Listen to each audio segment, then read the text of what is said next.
আগুন দিয়ে আর তাকে বানিয়েছেন মাটি দিয়ে। সে বলতে চায় যে মাটির চাইতে আগুন হলো শ্রেষ্ঠ, আগুন হলো উত্তম। কারণ প্রতিটি বস্তুর কিছু মৌলিক স্বভাব আছে। যখন কোথাও আগুন লেগে যায়, আগুন কখনো নিচে যায় না। আগুন থেকে যে ধোঁয়া হয় নিচে যায় না, কোন দিকে যায়? কেন ধোঁয়া উপরে যায়? বলে আগুনের গতি উপরের দিক, এই জন্য ধোঁয়াও যায় উপরের দিক। আর একটা মাটির চাক, আপনাদের এলাকার সবচাইতে বড় শক্তিশালী ব্যক্তিও যদি সর্বোচ্চ শক্তি দিয়ে আকাশের দিকে নিক্ষেপ করে, বলেন তো ওই মাটির চাক উপরে যাবে নাকি নিচে চলে আসবে? তার মানে আগুনের মৌলিক খাসলাত গুলার মধ্যে একটি খাসলাত হলো, একটা অভ্যাস হলো, আগুনের গতি হলো ঊর্ধ্বমুখী আর মাটির গতি হলো নিম্নমুখী। আর জিন সৃষ্টির মূল হলো আগুন, মানুষ সৃষ্টির মূল হলো মাটি। শয়তান বলতে চায় আমাকে বানিয়েছেন আগুন দিয়া, আমার গতি হলো উপরের দিক। আর আদমকে বানিয়েছেন মাটি দিয়া, তার গতি হলো নিচের দিক। আমার তো গতি হবে উপরের দিকে, এই জন্যই তো আমি ঊর্ধ্বগামী আগুন, নিম্নগামী মাটিকে আমি সেজদা করি না।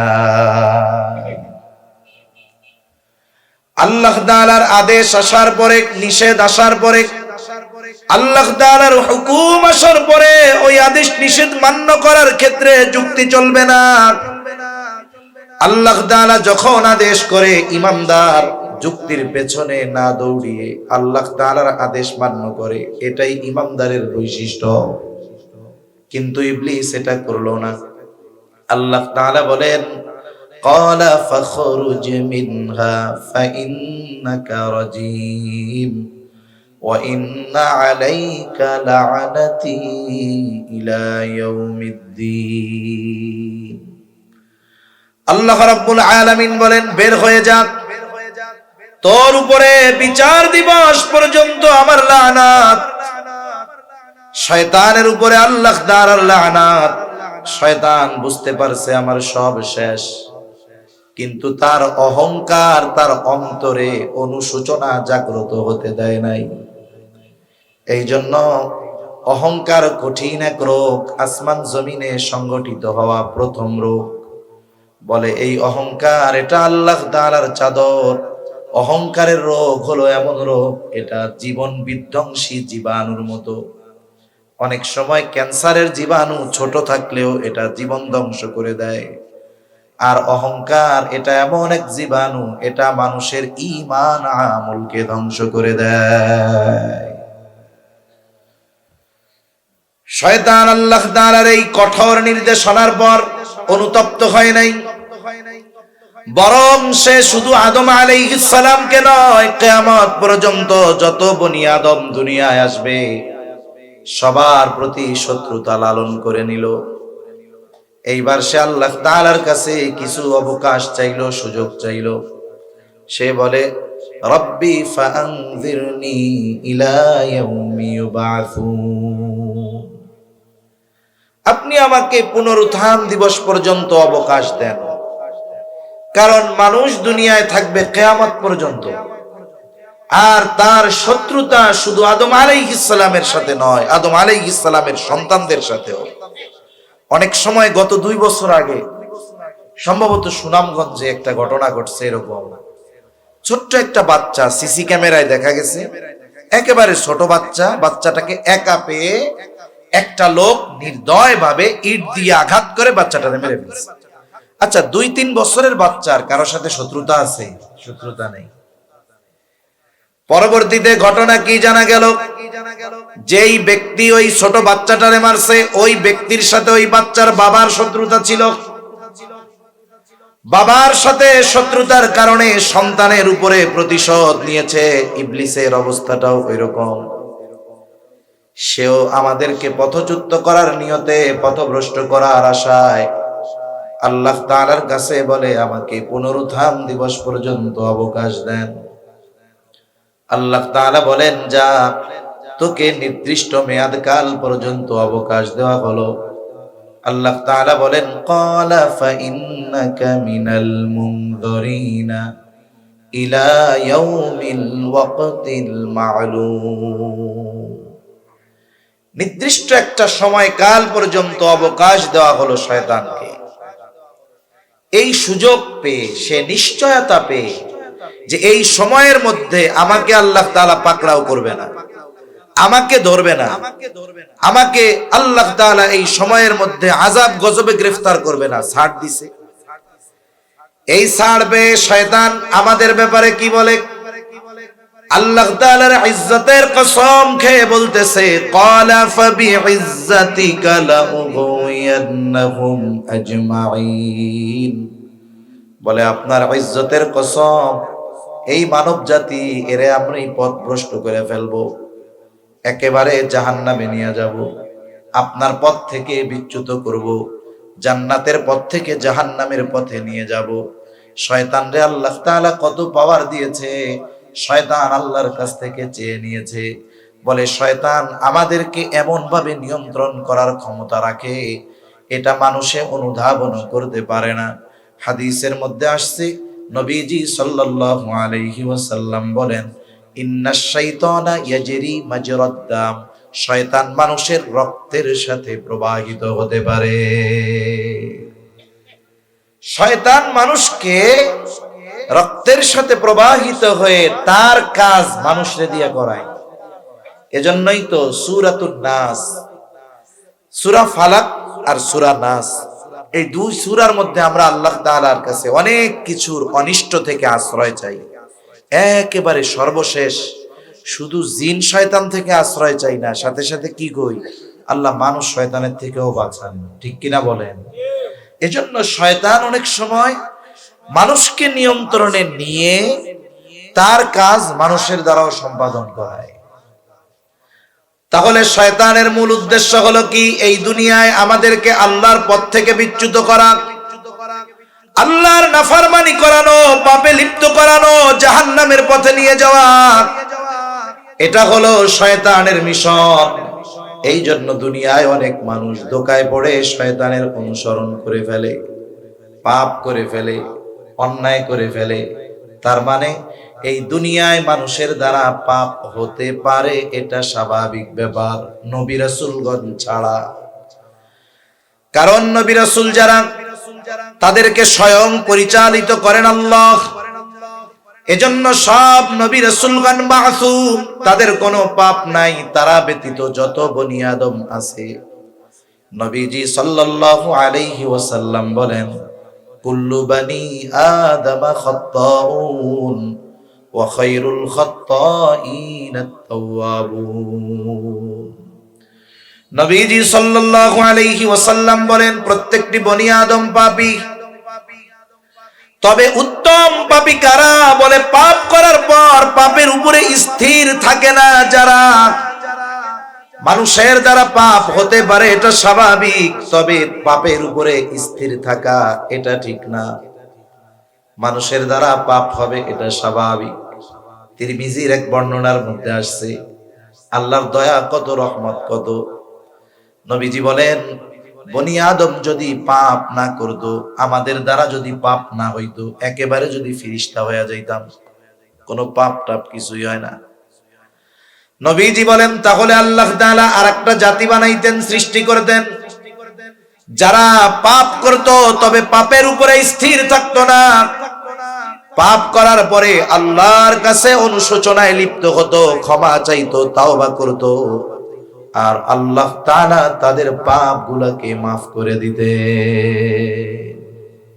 এটার দ্বারা কি বোঝা যায় যে আল্লাহর বান্দার প্রতি কেমন দয়া, যে বান্দার পাপ হোক কিন্তু বান্দা যেন পাপের উপরে স্থির না থাকে, বান্দা যেন আল্লাহ তাআলার কাছে ক্ষমা চায়। তাহলে নবীজি বলতেছেন, কুল্লু বানি আদম খাত্তাউন ওয়া খায়রুল খাত্তাইন আত-তাওয়াবুন। বলে উত্তম পাপী হলো তারা যারা পাপ হওয়ার পরে পাপের উপরে স্থির থাকে না, বরং তারা তাওবা করে পাপের থেকে ফিরে আল্লাহর কাছে ক্ষমা চায়। নবীজি বলেন, এরা হলো উত্তম পাপী। সুবহানাল্লাহ। সব বনি আদম পাপী, তবে পাপ হওয়ার পরে যারা আল্লাহর কাছে মাফ চায়, তারা হলো উত্তম পাপী। কারণ আল্লাহ তাআলা তো বান্দাকে মাফ করতে চায়, শুধু আমাদের আল্লাহ তাআলার কাছে ক্ষমা চাওয়াটাই বাকি। আমরা এখানে কেউ আছি যার পাপ টাপ নাই? আছেন নাকি দু একজন? সবার পাপ হয় কম বেশি, ইচ্ছায় অনিচ্ছায় হয়ে যায়। পাপ যত বড় হোক, ক্ষমা করার ক্ষমতা আল্লাহর আছে না নাই? জোরে বলেন। এজন্য আল্লাহ তাআলা কোরআনুল কারীমের মধ্যে বলেন, ইয়া ইবাদিয়াল্লাযীনা আসরাফু আলা আনফুসিহিম লা তাকনাতু মির রাহমাতিল্লাহ। আল্লাহ তাআলা বলেন, ইয়া ইবাদি, হে আমার বান্দা। পাপীদেরকে আল্লাহ তাআলা পাপী বলে সম্বোধন করেন নাই। অনেক সময় আছে দেখবেন জটিল রোগী ডাক্তারের কাছে যাওয়ার পর ডাক্তারের সুন্দর কথা শুনেই সে অর্ধেক সুস্থ হয়ে যায়, ঠিক না? আবার অনেক সুস্থ রোগী ডাক্তারের কথায় অর্ধেক শেষ। একজন গেছে ডাক্তারের কাছে, অনেক জটিল রোগে আক্রান্ত। ডাক্তার টেস্ট টুস্ট কইরা তারে বলতেছে, আরে চাচা আপনি এত টেনশন করেন কেন? এর চাইতে কত জটিল রোগী আল্লাহ ভালো বানায় দিছে, আপনি তো সুস্থই আছেন। আপনি শুধু নামাজ কালাম ঠিক মতো পড়বেন, আর আমি যে ওষুধগুলা দিছি এগুলো নিয়ম মাফিক খাবেন, 1 মাস পর আমার সাথে ইনশাল্লাহ দেখা করবেন, কিচ্ছু হয় না আপনার, যান বাড়ি যান। অথচ লোকটা জটিল রোগে আক্রান্ত, কিন্তু ডাক্তারের এই কথায় তার মনোবল বাড়বে না কমবে? বাড়ি আইসা বলবে, আরে বাড়া ডাক্তারে কই আর কিছু নয়, এরকম বলবে না? এসে আর একজনের একটু ঠান্ডা জ্বর লাগছে, একটু ঠান্ডা লাগছে, স্বাভাবিক লাগে এটা, এখন ডাক্তারের কাছে গেছে। ডাক্তার যেই 2-4 বার হাসি দিছে, কাশি দিছে, কয় আপনি তো গেছেন, আপনার তো করোনা হয়েছে, আপনি তো শেষ। এইবারে বেড়ার তো কিছুই হয় নাই, না পায় একটা খাইলে শেষ হয়ে যাবে সব। কিন্তু যখন ডাক্তার বলছে যে এই শেষ, দেখবেন ও আসলেও আদামরা হয়ে যাবে, ঠিক কিনা বলেন? আল্লাহ তাআলা বান্দাকে ডাক দিচ্ছে, পাপী বান্দা, কত আবেগ নিয়ে, দরদ নিয়ে। আরবি ভাষার কিছু কথা আছে যেটা শুধু অনুবাদ করে শ্রোতার সামনে বলা যায়, কিন্তু এই কথার গভীরতা, এই কথার মাধুর্যতা, এটা অনুবাদ দিয়ে বোঝানো যায় না, এটা অন্তর দিয়ে বুঝতে হয়। আল্লাহ তাআলা ডাক দিচ্ছে, ইয়া ইবাদি, হে আমার বান্দা। এই ডাকের মাঝে কত মায়া, কত ভালোবাসা, এটা অর্থ করে বোঝানো যাবে না। কত দয়া মায়া করে আল্লাহ ডাক দিয়া বলে, আল্লাযীনা আসরাফু আলা আনফুসিহিম, যারা নিজের উপরে নিজে বাড়াবাড়ি করছো, নফসের উপরে বাড়াবাড়ি করছো, তার মানে এত পরিমাণ পাপ তুমি করছো যে এখন তুমি নিজে মনে করতেছো এই পাপ মনে হয় আল্লাহ তোমারে মাফ করতে পারবে না। এটাও কিন্তু শয়তানের একটা ধোঁকা। পাপ করার পরে যদি মনের মধ্যে এই কথা আসে যে তুই যে পাপ করছস তোরে আল্লাহ মাফ করবে না, সুতরাং এখন যদি পাপ মাফই না করলো তাহলে দুনিয়াও গেল আখিরাতও গেল, তার চেয়ে দুনিয়ায় পাপ করে হায়াতটা কাটায় দেয়। শয়তান এই ধোঁকা এটা মানুষের অন্তরে দেয়। অথচ বলুন, পাপ যদি আসমান পরিমাণও হয়, মাফ করার ক্ষমতা আছে কার? আমার আপনার মালিক তো সেই মালিক। বলে 100 হত্যা করছে, তারেও যিনি মাফ করেছেন তিনি কে? আরেক বনি ইসরাইলের এক ব্যক্তি 99টা মানুষের হত্যা করছে। 99 হত্যা করার পর তার মনের মধ্যে অনুশোচনা জাগ্রত হয়েছে যে না, এই কাজ আর করা যাবে না। এবার মানুষদেরকে বলতেছে, আমাকে সবচেয়ে বড় বিজ্ঞ মানুষের সন্ধান দাও, আমি তার কাছে যাইতে চাই, তাওবা করতে চাই। মানুষেরা তাকে একজন খ্রিস্টান সন্ন্যাসীর সন্ধান দিছে। সে তো সন্ন্যাসী, আলেম না। এইবার ওই লোকটা তার কাছে গিয়া বলে, আমি 99টা খুন করছি, আমারে কি আল্লাহ মাফ করবে নাকি? সন্ন্যাসী, আলেম তো আর না। এই জায়গায় আলেম আর আবেদের মধ্যে পার্থক্য। এখন ওই ব্যক্তি আবেদ, তবে আলেম না। ও শুই নাই, কয় না, তোর জীবনেও আল্লাহ মাফ করবে না। মাপ যেহেতু করবেই না, তাইলে 100 পুরাইতে আর অসুবিধা কোথায়, ঠিক না? এইবার দিছে ওই সন্ন্যাসীরে মাইরা, যা, মাপ যেহেতু করবেই না, তুইও শেষ, 100 পুরিয়া গেছে। আবার কিছুদিন পর তার অন্তরের মধ্যে তাওবার আগ্রহ জাগ্রত হয়েছে, অনুশোচনা জাগ্রত হয়েছে। এইবার মানুষদেরকে বলে আমার একজন বিজ্ঞ আলেমের সন্ধান দাও। মানুষেরা তাকে একজন আলেমের সন্ধান দিল। তার কাছে গিয়া বলে আমি 100 হত্যা করছি, আমাকে কি আল্লাহ মাফ করবে নাকি? ওই যে দেখেন, ছোট রোগ নিয়ে ও ডাক্তারের কাছে যদি যায়, উল্টাপাল্টা কথা বললে ও শেষ। বড় রোগ নিয়েও যদি যায়, কিন্তু কথার কারণে সে অর্ধেক সুস্থ হয়ে যায়। এই ব্যক্তি বলতেছে 100 খুন করছো, অবশ্যই তোমারে আল্লাহ মাফ করে দিবে। সুবহানাল্লাহ। তবে তুমি এক কাজ করো, অমুক এলাকায় একটা গ্রাম আছে, ওই গ্রামে অনেক আবেদ আছে, ওই জায়গায় যাও, ওইখানে চলে যাও, আল্লাহর কাছে মাফ চাও, আল্লাহ তোমারে মাফ করে দিবে। লোকটা এবার তার বাড়ি থেকে ওই গ্রামের দিকে রওনা হয়ে গেল। কিছু দূর যাওয়ার পর তার মৃত্যুর সময় হয়ে গেছে। নেককার বান্দার মৃত্যুর সময় যখন হয়, মৃত্যুর ফিরিস্তারা আসে এক গ্রুপ, আর বদকারের সময় যখন হয় তখন আসে আর এক গ্রুপ। মৃত্যুর ফিরিস্তাদের লিডার হলো আজরাইল আলাইহিস সালাম। তবে জান কবজের সময় আজরাইল আলাইহিস সালামের গ্রুপ হলো দুইটা। বলে নেককারদের জন্য এক গ্রুপ, বদকারদের জন্য আর এক গ্রুপ। নেককারদের গ্রুপ যেইটা, বলে তারা তো সাদা পোশাকে, সুন্দর সুশ্রী চেহারায়, হাতের মধ্যে নরম কাপড় নিয়ে ওই নেককার মৃত্যু পথযাত্রী ব্যক্তির কাছে হাজির হয়।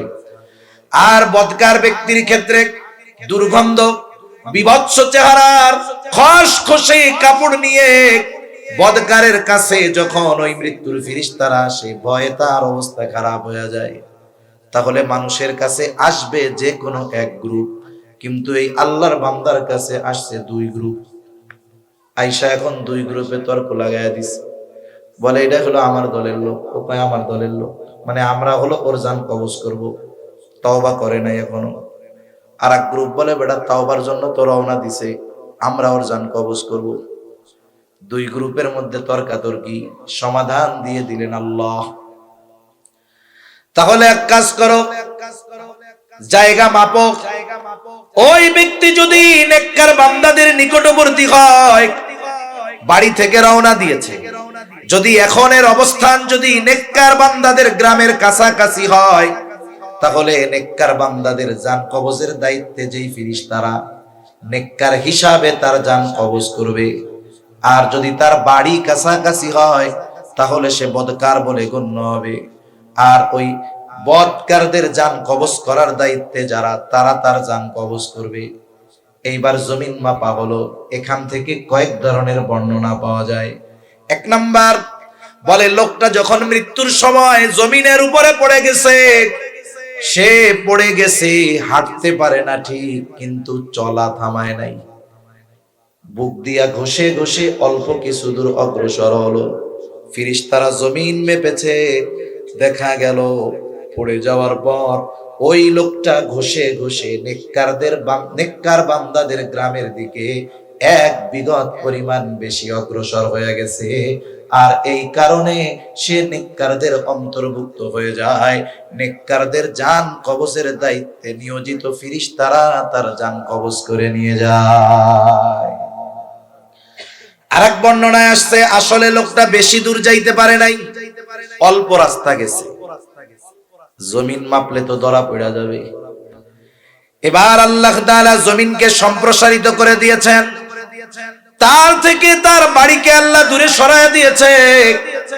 আর নেককারদের গ্রাম আল্লাহ তাআলা তার নিকটবর্তী করে দিয়েছে। এজন্যই তো আল্লাহ তাআলা বলেন, ওয়াল্লাযীনা জাহাদু ফীনা লানাহদিয়ান্নাহুম সুবুলানা। আল্লাহু আকবার। আল্লাহকে পাওয়ার জন্য যারা চেষ্টা করে, আল্লাহ বলেন লানাহদিয়ান্নাহুম সুবুলানা, অবশ্যই অবশ্যই তাদেরকে আমি আমার পথ দেখায়া দিব। সুবহানাল্লাহ। আল্লাহর বান্দা খালেস ভাবে রওনা দিছে, এজন্য আল্লাহ জমিনকে সম্প্রসারিত করে দিয়েছে। তার তাওবা আল্লাহ কবুল করে নিয়েছে, নেককারদের অন্তর্ভুক্ত হয়ে গেছে। সুবহানাল্লাহ। এজন্য আল্লাহ তাআলা বলে, বান্দা আমার রহমতের ব্যাপারে, ক্ষমার ব্যাপারে তুমি নিরাশ হয়ো না। শয়তান মানুষকে নিরাশ বানাতে চায় আল্লাহর ক্ষমার ব্যাপারে, আল্লাহর রহমতের ব্যাপারে। অথচ আল্লাহ তাআলার দয়া কত, রহমত কত, বান্দার প্রতি ভালোবাসা কত। আল্লাহ তাআলার কাছে রহমত কত ভাগ? কত ভাগ? 100 ভাগ। রাসূলুল্লাহ সাল্লাল্লাহু আলাইহি ওয়াসাল্লাম বলেন, আল্লাহ তাআলার নিকট 100 ভাগ রহমত। আনজালা মিনহা রাহমাতান ওয়াহিদাতান বাইনাল জিন্নি ওয়াল ইনস ওয়াল বাহাইমি ওয়াল হাওয়াম। নবীজি সাল্লাল্লাহু আলাইহি ওয়াসাল্লাম বলেন, আল্লাহ তাআলার নিকট 100 ভাগ রহমত। ওই 100 ভাগ রহমত থেকে 1 ভাগ রহমত কয় ভাগ? জোরে বলেন। আনজালা মিনহা রাহমাতান ওয়াহিদাতান বাইনাল জিন্নি ওয়াল ইনস। আল্লাহ তাআলা ওই 1 ভাগ দয়া রহমত থেকে জিন জাতির মধ্যে, গোটা জিন জাতির মধ্যে, মানব জাতির মধ্যে, চতুষ্পদ জন্তুর মধ্যে, কীটপতঙ্গের মধ্যে, বলে সমুদ্রের মধ্যে, নদীর মধ্যে যত প্রাণী আছে তাদের মধ্যে, জঙ্গলে যত হিংস্র বিষাক্ত বিষধর প্রাণী আছে তাদের মধ্যে, সকল মানব জাতির মধ্যে, সকল জিনের মধ্যে 1 ভাগ রহমত আল্লাহ বন্টন করছে। কয় ভাগ? জোরে কোন। ওই 1 ভাগ থেকে অতীতের মানুষ পেয়েছে, বর্তমানের মানুষ পাচ্ছে, ভবিষ্যতে পাবে। অতীতের সব সৃষ্টি পেয়েছে, বর্তমানের সব সৃষ্টি পেয়েছে, ভবিষ্যতে যত সৃষ্টি আসবে সকলের দয়া মায়া রহমত কয় ভাগ থেকে পাচ্ছে? জোরে বলেন। আমার আপনার নবী এই 1 ভাগের একটা অংশ পেয়েছে। 1 ভাগের একটা অংশ পেয়ে নবী হয়ে গেছে রহমাতুল লিল আলামিন। গোটা সৃষ্টি জগতের জন্য রহমত হয়ে গেছে আমার আপনার নবী। ওই 1 ভাগের একটা অংশ পেয়ে বলে, যত প্রাণী আছে বিষধর হোক অথবা হিংস্র হোক, সব প্রাণীর অন্তরে মায়া মহব্বত আছে না নাই? সমাজের নিকৃষ্ট এক প্রাণী কুকুরের অন্তরেও মায়া আছে, এর বাচ্চার জন্য ওর অন্তরেও মায়া আছে। 2 মাস আগে একবার উত্তরবঙ্গে সফরে গিয়েছি। উত্তরবঙ্গে দিনের বেলায় মেইন রোড থেকে একটা পাশের রোডে ঢুকতেছি, মোড়ের মধ্যে। যখনই গাড়িটা ঢুকছে, একটা কুকুর আমাদের গাড়ির উপরে তেড়ে আসছে, আক্রমণাত্মক ভাব। রাতের বেলায় অপরিচিত গাড়ি টাড়ি দেখলে কুকুর আক্রমণ করে, এটা স্বাভাবিক। আবার একটু ভয় ডর দিলে চলে যায়, এটাই স্বাভাবিক। কিন্তু কুকুরটা দিনের বেলা এমন তার ভাব, সে সামনে থেকে সহজে নড়ে না, আর বিকট আওয়াজ করতেছে। আমার সাথে ওই এলাকার একজন আলেম, ওই বাজারেরই। আমি মজা করে বলতেছি, ভাই অন্যান্য এলাকার কুকুরগুলা রাতের বেলা দাওয়া দেয়, আপনাকে ওইটা দেখি দিনের বেলাও ছাড়ে না। এবার মৌলানা সাহেব বলতেছে, ভাইরে এই কুকুরটা বেশ কিছুদিন আগে এই মোড়ের মধ্যে তার বাচ্চা সহকারে কুকুরটা শুয়েছিল। মেইন রোড থেকে একটা ট্রাক ঢুকছে, ট্রাকের চাকায় পিষ্ট হয়ে এই কুকুরের বাচ্চা মারা গেছে। কুকুরটা সরে গেছে। বলে যেই দিন তার বাচ্চাটা ট্রাকের চাকায় পিষ্ট হয়ে মারা গেছে, ওই দিন থেকে কুকুরটার এই জায়গা থেকে নড়ে না। বাজারের মানুষ যা খাবার দেয় তাই খায়। কোন গাড়ি যদি ঢুকতে দেখে, সাথে সাথে ওই গাড়িটার উপরে আক্রমণ করে তেড়ে যায়। কেন? কারণ তার অন্তরের মধ্যে মায়া, বাচ্চার জন্য, সন্তানের জন্য। আজকে আসতেছি, হঠাৎ দেখি সামনে এমনি একটা ভিডিও আসছে মোবাইলের মধ্যে, একটা বানর মারা গেছে। বানর, তার বাচ্চা, বানর রে মাটি, কিছু মানুষ মাটি খুঁড়ে পুঁতে রাখবে আর কি। বাচ্চাটারে ছুটাইতে পারতেছে না, এমন ভাবে ওর মা কেউ ধরে রাখছে যে বাচ্চাটারে ছুটতেছে না। গাড়ির মধ্যে আমি আমার চোখের পানি রাখতে পারি নাই, লোকজন টান দিচ্ছে, ছড়ে না, ছুটাইয়া আনছে, ও যাওয়ার জন্য চেষ্টা করতেছে। চিন্তা করেন, সৃষ্টির একটা জীব কুকুর, এর অন্তরের মধ্যেও মায়া দিছেন কে? তাহলে গোটা সৃষ্টি জগতের মধ্যে আল্লাহ তাআলা রহমত বন্টন করেছে কত ভাগ? নবীজি বলেন এই রহমতের কারণেই তো মা তার সন্তানকে দুধ পান করায়। এই রহমতের কারণেই তো সন্তানের যদি তৃষ্ণা লাগে, দুধ পানের প্রয়োজন হয়, মা দূরে থাকলেও কলিজার মধ্যে খবর হয়ে যায়। আল্লাহ তাআলার কাছে বাকি আছে কত ভাগ? জোরে কোন, আরো জোরে বলেন কত ভাগ? নবীজি সাল্লাল্লাহু আলাইহি ওয়াসাল্লাম বলেন, আখারাল্লাহু লাহু 99 রাহমাহ। আল্লাহ তাআলা বাকি 99 ভাগ দয়া রহমত তার কাছে রেখে দিয়েছেন। কেন? নবীজি বলেন, ইয়াগফিরু বিহি ইবাদাহু ইয়াউমাল কিয়ামাহ। আরেক বর্ণনায় আসছে, ইয়ারহামু বিহি ইবাদাহু ইয়াউমাল কিয়ামাহ।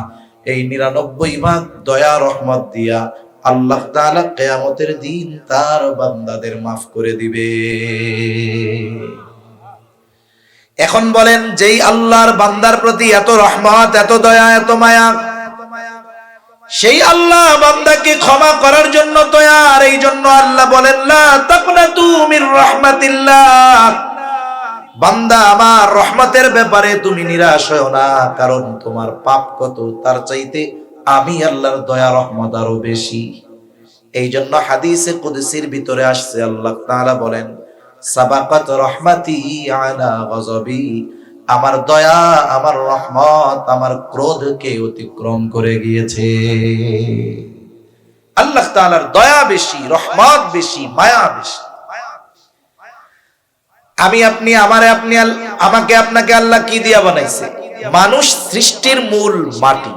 নবীজি বলেন, আল্লাহ তাআলা আদম আলাইহিস সালামকে বানিয়েছেন মাটি দিয়ে, আর আমাদের বানিয়েছেন আদম আলাইহিস সালাম থেকে। যেমন একজন একটা মোমবাতি ধরাইলো, মোমবাতি যদি জ্বালাইতে চায় কি লাগবে? ম্যাচ লাগবে, তাই না? ম্যাচ দিয়া মোমবাতি ধরাইলো। এখন আপনি আমি যদি চাই ওই মোমবাতি থেকে আমিও মোমবাতি জ্বালাবো, তাইলে আমার কিন্তু ম্যাচ লাগবে না, আমি আগুন ধরাবো মোমবাতি থেকে। কিন্তু মৌলিক যদি হিসাব করা হয়, আমিও আগুন পেয়েছি ওই ম্যাচের কারণে, ঠিক না?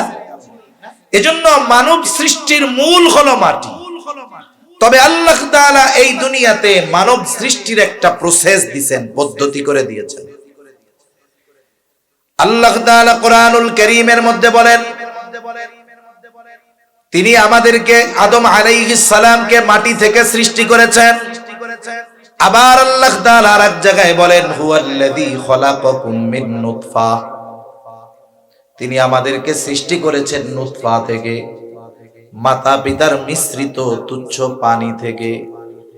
এই পানি এমন পানি, বলে গায়ের সাথে যদি লাগে তাহলে তার নামাজ হবে না, পোশাকে লাগলে ওই পোশাক পরিধান করে নামাজ পড়লে নামাজ হবে না। যার পানি সে নিজেও এইটারে তুচ্ছ মনে করে, ঘৃণা করে। এই বস্তু থেকে আল্লাহ তাআলা আমাদেরকে বানাইলেন। এই তুচ্ছ পানির সৃষ্টি আমি আপনি যদি জাহান্নামে যাই, বলেন তো আল্লাহ তাআলার কোনো ক্ষতি আছে নাকি? দুনিয়ার সব মানুষ যদি জান্নাতে চলে যায়, আল্লাহ তাআলার কোনো লাভ আছে নাকি? আমার আপনার জান্নাতে যাওয়ায় জাহান্নামে যাওয়ায় আল্লাহর কোনো লাভও নাই, ক্ষতিও নাই। কিন্তু এরপরেও বান্দা যদি জান্নাতের পথের পথিক হয়, জাহান্নামের পথ থেকে ফিরে এসে আল্লাহর পথের পথিক হয়ে যায়, এই দুনিয়ায় মা বাবা যত আনন্দিত হয় তার চাইতে বেশি খুশি হয় কে? হাদিসের মধ্যে আসছে, নবীজি সাল্লাল্লাহু আলাইহি ওয়াসাল্লাম বলেন, এক পথিক সে সফর করবে, উট বোঝাই খাবার পানি রসদ যত প্রয়োজনীয় জিনিস আছে উট বোঝাই করে সে রওনা হলো। তার পথ হলো মরুভূমির পথ, গাছগাছালি নাই, পানি নাই, খাবারের কোনো ব্যবস্থা নাই, লম্বা সফর। পথিক কিছু দূর পথ চলার পর ক্লান্ত হয়ে গেল, উটটাকে একটা কিছুর সাথে বেঁধে সে ঘুমায় পড়ল, ক্লান্ত পথিক। কিছু সময় পর সে ঘুম থেকে জাগ্রত হয়ে গেল। ঘুম থেকে উঠে দেখে যেখানে তার উট ছিল, উট নাই। মরুভূমির মধ্যে খাবার পানির অভাব, পানির তৃষ্ণা, খাবারের চাহিদা। আল্লাহর বান্দা আশেপাশে সব জায়গায় উট তালাশ করে দেখে উট নাই। সে এখন চিন্তা করতেছে আর বাঁচার কোনো উপায় আমার নাই। কারণ ওই মুহূর্তে ওই ব্যক্তির অবস্থা হবে এমন যে ওই সময় পৃথিবীর মধ্যে তার মতো হতাশ আর কেউ হবে না। সন্ধ্যাও নেমে আসতেছে, সে হয়তো চিন্তা করতেছে খাবার পানির অভাবে এই মরুভূমির মধ্যে আমার মৃত্যু হবে। কেমন যেন সাক্ষাৎ নিশ্চিত মৃত্যুর জন্য সে অপেক্ষমান। সে চিন্তা করলো মরতেই তো হবে, উপায় তো আর নাই, আমি আবার ওই আগের জায়গায় ফিরা যাই। যেইখানে সে শুয়েছিল আবার ওইখানে চলে আসলো। একটু পরে সে খেয়াল করে দেখতেছে দূর থেকে তার ওই হারিয়ে যাওয়া উটটা রসদ সহ তার দিকে ফিরে আসতেছে। কেমন যেন অবস্থা এমন, সে সাক্ষাৎ মৃত্যু থেকে বেঁচে গেল, অবস্থাটা কেমন যেন এমন। আর ওই মুহূর্তে একটা ব্যক্তির অবস্থা এমনই হবে। ওই দৃশ্য যখন দেখলো উট তার দিকে ফিরে আসতেছে, আমার মনে হয় গোটা পৃথিবীতে ওই সময় তার মতো আনন্দিত আর কেউ ছিল না। কেন? কেমন যেন সে মৃত্যুর হাত থেকে ফিরে আসতেছে, নতুন জীবন লাভ করতেছে। ব্যক্তি উটের আগমন দেখে এত আনন্দিত হইছে, এত খুশি হইছে যে খুশির ঠেলায় সে বাসা হারায় ফেলছে। অনেক সময় মানুষ খুশিতে শুধু হাসে তা না, খুশিতে কান্নাও করে দেয়, দেখছেন না? খুশিতে কান্না থামাইতে পারে না, আবেগ আপ্লুত হয়ে যায়। আবার অনেক সময় খুশির ঠেলায় কি বলবে ভাষা হারায় ফেলে, উল্টা পাল্টা হয়ে যায়। লোকটা যখন দেখলো তার হারিয়ে যাওয়া উট তার দিকে ফিরে আসতেছে, লোকটা আনন্দের ঠেলায় আল্লাহরে কয়, আল্লাহ তুমি আমার গোলাম, আমি তোমার রব। খুশিতে উল্টা পাল্টা হয়ে গেছে। তার মানে লোকটা কত খুশি হয়েছে হারানো উট ফিরে পেয়ে, কেমন যেন সে নতুন এক জীবন পেয়ে গেছে। আর আল্লাহর নবী বলেন ওই ব্যক্তি তার হারানো উট পেয়ে যত খুশি হয়, কোন পাপী যদি তাওবা করে আল্লাহর পথে ফিরে আসে, আল্লাহ তাআলা ওই হারানো উট ফিরে পেয়ে যত খুশি হয় তার চাইতে অগণিত গুণ বেশি খুশি হয়ে যায় কে? অথচ আমার আপনার মতো মানুষ জাহান্নামে গেলে আল্লাহর কোনো ক্ষতি আছে? কোনো ক্ষতি নেই। এজন্য আল্লাহ তাআলার দয়া মায়া রহমত ভালোবাসা বান্দার প্রতি সবচাইতে বেশি। এই জন্য আল্লাহ তাআলা কত আবেগ দরদ মোহাব্বত নিয়ে বলেন, ওয়াল্লাযীনা ইযা ফাআলু ফাহিশাতান আও যালামু আনফুসাহুম যাকারুল্লাহ। আল্লাহ তাআলা বলেন ওয়াল্লাযীনা ইযা ফাআলু ফাহিশা আও যালামু আনফুসাহুম। আল্লাহ রাব্বুল আলামিন বলেন বান্দা যখন ফাহেশা কাজে লিপ্ত হয়, পাপাচারে লিপ্ত হয়ে যায়, নিজের উপরে নিজে জুলুম করে, তার মানে পাপের সর্বোচ্চ অবস্থানে সে যখন চলে যায়, ওই পাপ থেকে বিরত হয়ে সে যখন আল্লাহকে স্মরণ করে, আল্লাহকে স্মরণ করে আল্লাহর কাছে ক্ষমা চায়, ফাস্তাগফারু লিযুনুবিহিম, অতীতে ওই যে গুনাহগুলো করেছিল এগুলো স্মরণ করে যখন আল্লাহর কাছে ক্ষমা চায়, আল্লাহ তাআলা বলেন ওয়ামান ইয়াগফিরুয যুনুবা ইল্লাল্লাহ। কে আছে আল্লাহ ছাড়া বান্দারে মাফ করবে? এ কথার মধ্যে কত আবেগ দরদ মায়া, এটা আমরা হয়তো বোঝার মতো বা আমার আপনাদের বোঝানোর মতো যোগ্যতা নাই। অনেক সময় বলে না যে আমি ছাড়া কে আছে তোমার, কত আবেগের কথা না? সোজাসুজি যদি বলতো আমি আছি, এই কথাটার আবেগ দরদ আর এই কথাটা আমি ছাড়া কে আছে তোমার, এই দুই কথার মধ্যে পার্থক্য আছে না? আল্লাহ তাআলা বলেন কে মাফ করবে বান্দারে আল্লাহ ছাড়া? সুবহানাল্লাহ বলে না? তার মানে আল্লাহ মাফ করার জন্য প্রস্তুত, খালি আল্লাহর কাছে মাফ চাই, মাফ করে দিবেন কে? এজন্য আমাদের কি দরকার? আত্ম উপলব্ধি দরকার, আত্ম অনুশোচনা দরকার, চিন্তা করার দরকার প্রতিনিয়ত যেই মালিকের রহমত আমার উপরে বর্ষিত হয়, বান্দার একটা মুহূর্ত অতিবাহিত হয় না যে আমি আপনি আল্লাহর রহমত ভোগ করি না। সামান্য আত্ম অনুশোচনা, সামান্য চিন্তা, সামান্য কথা মানুষের জীবন পরিবর্তনের কারণ হতে পারে কি পারে না? সামান্য চিন্তা সামান্য কথা মানুষের জীবন পরিবর্তন করে দিতে পারে। রাসূলুল্লাহ সাল্লাল্লাহু আলাইহি ওয়াসাল্লাম বনি ইসরাইলের এক জালেমের ঘটনা সাহাবায়ে কেরামকে বারবার শোনায়েছেন। আব্দুল্লাহ ইবনে উমর রাদিয়াল্লাহু তাআলা আনহু বলেন, বনি ইসরাইলের এক জালেম ছিল, তার নাম হলো কিফিল। নবীজি এই কিফিলের ঘটনা একবার দুইবার নয়, বারবার সাহাবায়ে কেরামকে শুনাইছে।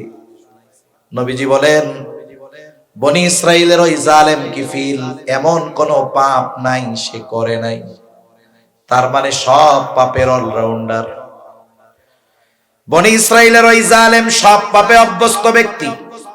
তার পাপগুলোর মধ্যে একটি পাপ ছিল, মানুষকে সে সুদের উপরে টাকা দিত। সুদখোর আসেনি আপনাদের এলাকায়? জোরে বলেন আসেনি?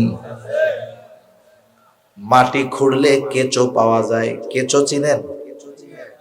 কেঁচো চিনেন না? কালা কালা লম্বা লম্বা মাটি খুঁড়লে পাওয়া যায়। এখন এটি নাই, কমে গেছে আর কি, তাই না? কেঁচো বলে, কেঁচো। কত শব্দ শিখলাম, টাইফুন না কি শিখলাম জানি, টাইয়ন। হায় আল্লাহ, কই টমেটো আর কই টাইয়ন। আল্লাহু আকবার, ভাষার সৌন্দর্য।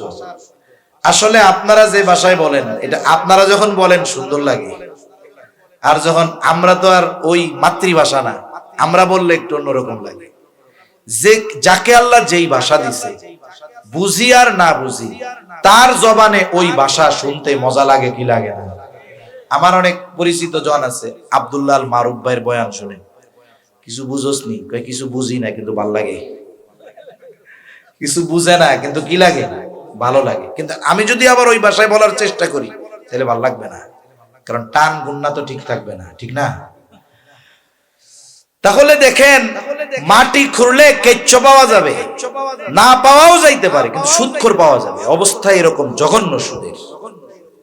সুদ এত পরিমাণ আমাদের সমাজে এত পরিমাণ বিস্তার লাভ করেছে, এটা একটা ভাইরাসে পরিণত হয়ে গেছে, ঠিক কিনা? আমরা তো মনে করি ব্যাংকেই শুধু সুদ দেয়, কিন্তু কিছু হোমমেড সুদখোর আছে। কত এলাকায় সফরের সুবাদে যাওয়া হয়, আইসা কয়, হুজুর আমাদের মসজিদ কমিটির ৩-৪ জন সদস্য আছে, মসজিদ কমিটির সদস্য, ৫ ওয়াক্ত নামাজও পড়ে, ভালো কথা। সমস্যা হইলো ওনারা ব্যাংকের থেকে টাকা আইনা ওনাদের ওয়াইফদেরকে দিয়া সুদে টাকা লাগায়। আস্তাগফিরুল্লাহ। ও ব্যাংক থেকে আনবে ৭-৮-১০% সুদ দিবে ব্যাংকে, কত পার্সেন্ট দেয় জানি না আমি। এইবার ও নিজে আইনা কি করবে? পাবলিকের কাছে সুদ দিবে। কারণ সাধারণ মানুষ ব্যাংকে যাবে, ফর্ম ফিল আপ করবে, দলিল দিবে, তার জামানত লোক হবে, এরপরে সুদের টাকা নিবে। এত ঝামেলার দরকার কি? অমুকের কাছে যাও, চাইলেই দিব। আছে না নাই? ব্যাংক নেয় ওর কাছ থেকে 7%-10%, ও পাবলিকের কাছ থেকে নেয় 20%-25%। বলে আমি তোরে ১,০০০ টাকা দিতে পারি, শর্ত আছে, এই ১,০০০ টাকার বিনিময়ে তুই আমার সপ্তাহে ১০০ টাকা লাভ দিবি। আছে না এরকম সুদখোর? কত জঘন্য এক পাপ। আরে কবিরা গুনাহ, এটাও তো কবিরা গুনাহ। শুকরের গোশত খাওয়াও কবিরা গুনাহ, কিন্তু 2 গুনার লেভেল তো এক না। 2 গুনার লেভেল এক, পরিমাণ এক না। পার্থক্যটা কেমন? কিছু হারাম আছে, এটা এক সময় হালাল হতে পারে। হারাম আবার হালাল হয় কেমনে? কারণে। কোন কারণে? মনে করেন এক লোকের 2টা কন্যা আছে। কয়টা কন্যা? জোরে বলেন, কয়টা? এখন একজন তার বড় কন্যাকে বিবাহ করছে। বলেন তো, এই বড় মেয়েটা তার বিবাহ বন্ধনে আবদ্ধ থাকা অবস্থায় ছোট মেয়ে যেটা, এটারে সে বিয়ে করতে পারবে? এটা তার জন্য কি? এখন বড় মেয়ে মারা গেছে, ছোটটারে পারবো নি? এই যে মৃত্যুর কারণে এই ছোটটা হালাল হয়ে গেছে, এখন বিবাহ করতে পারবে। আবার দেখেন, যদি কেউ এমন কোন জায়গায় যায় যেই আয়াতে আল্লাহ তাআলা দ্বীন পূর্ণাঙ্গর ঘোষণা দিয়েছেন, আমাদের এই ইসলাম পরিপূর্ণ জীবন ব্যবস্থা, কোনো সন্দেহ আছে? সূরা মায়েদার 3 নম্বর আয়াতে আল্লাহ তাআলা এই দ্বীন পরিপূর্ণর ঘোষণা দিয়েছেন। এই আয়াত জুড়ে বেশিরভাগ ক্ষেত্রে হারামের ব্যাপারে আল্লাহ আলোচনা করেছেন, খাবার হারামের ব্যাপারে। সাথে সাথে আয়াতের শেষাংশে আল্লাহ বলে দিয়েছেন যেই সমস্ত বিষয়গুলো হারাম, শুকরের গোশত হারাম, রক্ত হারাম, মরা প্রাণী হারাম, মাছ ছাড়া। এখন এইগুলা যদি কোনো পরিস্থিতি এমন হয়, এমন এলাকায় গেছে যেখানে শুকরের গোশত ছাড়া কিছুই নাই, কিছুই নাই, মদ ছাড়া কোনো পানি নাই, এখন সে পানির অভাবে তৃষ্ণার্ত, খাবারের অভাবে মরার মতো অবস্থা। আল্লাহ সুযোগ দিয়ে দিয়েছে, যতটুকু তার জন্য দরকার বেঁচে থাকতে অতটুকু গ্রহণ করার অনুমতি তাকে দেওয়া হয়েছে। এটা সুযোগ নাই যে ওই মুহূর্তে প্রয়োজন মেটার পরে, জান বাঁচানোর পরিমাণ খাওয়ার পরে সে চিন্তা করবে এরপরে কি হবে না হবে, আরো পেট বইরা খাই। ওই সুযোগ আছে? কতটুকু জায়েজ? যতটুকু তার জন্য না হলেই নয়। এখন মনে করেন একজন রোজার মাসে রোজা রাইখা ভুলে পেট বইরা খাইছে, পেট বইরা অনেক খানিক খাইছে। এখন একজন এসে কয় তুমি তো রোজা না, আমি তো রোজা। এখন ও যদি চিন্তা করে পেট ভরে তো খাইয়াই ফেলছে, আরো কয়টা খাই, এতক্ষণ যে খাইছে এতে রোজা ভাঙবে না। কিন্তু যখন যাই না গেছে যে আমি তো রোজা মনে পড়ছে, এরপরে যদি অল্প একটু খাই, রোজা থাকবে? তার মানে জীবন বাঁচানোর জন্য যতটুকু তার গ্রহণ না করলেই নয়, অতটুকু নেওয়া তার জন্য জায়েজ, হালাল হয়ে যায়। আবার যদি কোনো বিজ্ঞ ডাক্তার কোন রোগীর অবস্থা পর্যবেক্ষণ করে, দিনদার ডাক্তার যদি বলে এই লোকের এমন এক ব্যাধি হইছে, এর যদি বাঁচাইতে হয় দৈনিক শুকরের গোশত খাওয়াতে হবে,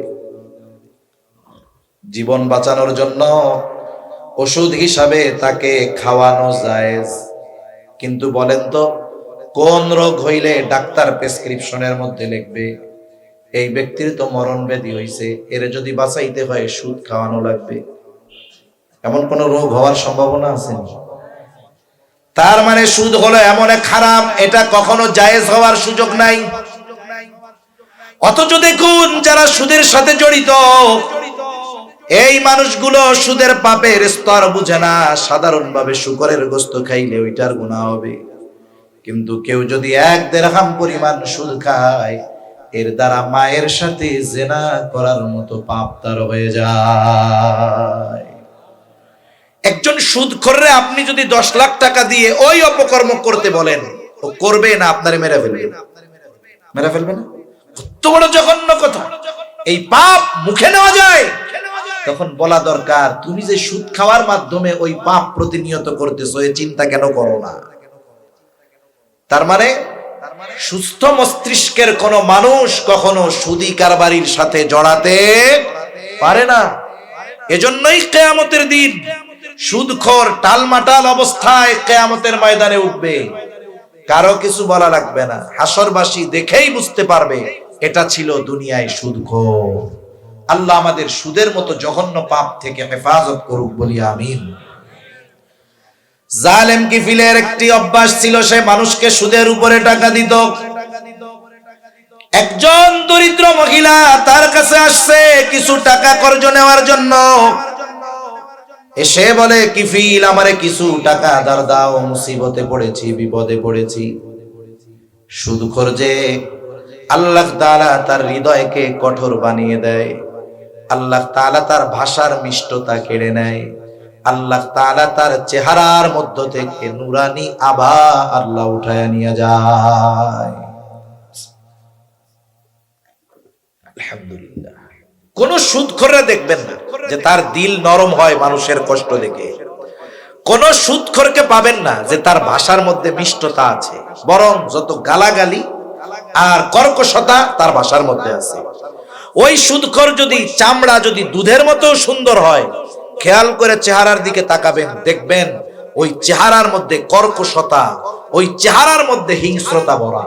কিন্তু অনেক কালো মানুষ আছে আল্লাহর বান্দা, ওর চেহারার দিকে তাকাইলে মনে হয় ঈমানের নূর চমকাইতেছে, আছে না নাই? এজন্য মানুষের বিপদে সুদখোরের দিল নরম হয় না। কিফিল বলে, মহিলা আমি কাউরে টাকা কর্জ দেই না, যদি নাও সুদে নিতে পারো। মহিলা বলে, কিফিল আমার যদি সুদের লাভ দেওয়ার মতো সামর্থ্য থাকতো, তাইলে কি তোমার কাছে টাকা চাইতাম নাকি? মহিলা বিধবা, দেখতে চেহারাও সুন্দর, সব পাপে অভ্যস্ত কিফিল মহিলাকে এবার কুপ্রস্তাব দিয়া বসছে।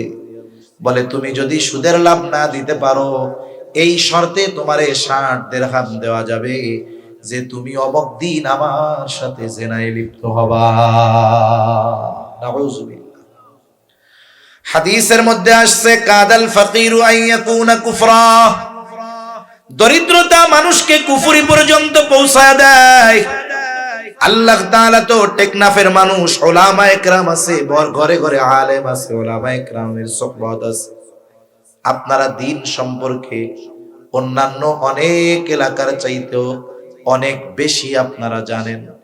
এখনো বাংলাদেশের উত্তর অঞ্চলে এমন এমন জায়গা আছে, একেবারে প্রত্যন্ত অঞ্চল, খ্রিস্টান মিশনারিরা কোটি কোটি টাকা ব্যয় করে মানুষদের অভাবের সুযোগ সুবিধার বঞ্চিত মানুষগুলোর এই সুযোগ গ্রহণ করে অল্প টাকার বিনিময়ে তাদের ঈমান তারা কিনে নিচ্ছে। একেবারে অল্প টাকা দিয়ে ঈমান কিনে নেয়, অভাব দরিদ্রতার কারণে ঈমান বিক্রয় করে দিচ্ছে।